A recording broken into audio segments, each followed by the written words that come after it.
You know, I find this so distressing because I think this doesn't make people happy. When I look around, I don't see that, you know, all this nihilism and negativism and self-loathing and hatred of the West.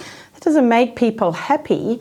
I think it makes them anxious and worried about the future and guilt-ridden. And, you know, it looks to me as if, you know, people are being poisoned at the root in their childhood, given such negative messages. That, what about the way that things are taught in civics and citizenship? What do you see in that area? Is it the same story?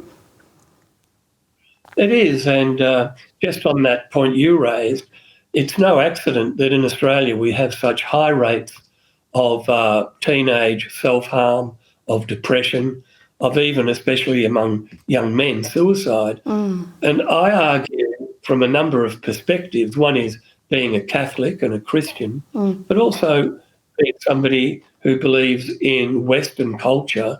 I argue, unless you ground young people in something that's intellectually rigorous, that's emotionally and spiritually enriching, when they go through trouble, as we all do, they've got nothing to hold on to, nothing, there's no foundation. On your second point about civics, what troubled me there is that in an early draft of this national curriculum, and I co-chaired the review of that in 2014, one of the early drafts said citizenship basically is anything you want it to be, that you don't owe allegiance to Australia or to Western culture, Western civilization, that it was subjective, it was relative, it could be whatever you want.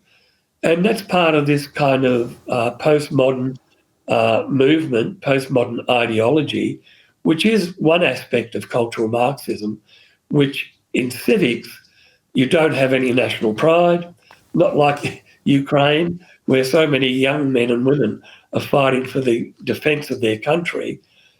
We've lost that in Australia, that sense of pride, of identifying with that narrative, because we are a good nation, we are a great nation, and I believe, as Geoffrey Blaney argues, that this black armband view is very, as you say, nihilistic, very destructive, and really we're turning out generations of young people that don't have that grounding, that sense of patriotism. Now, I'd be the first to say we have to balance that.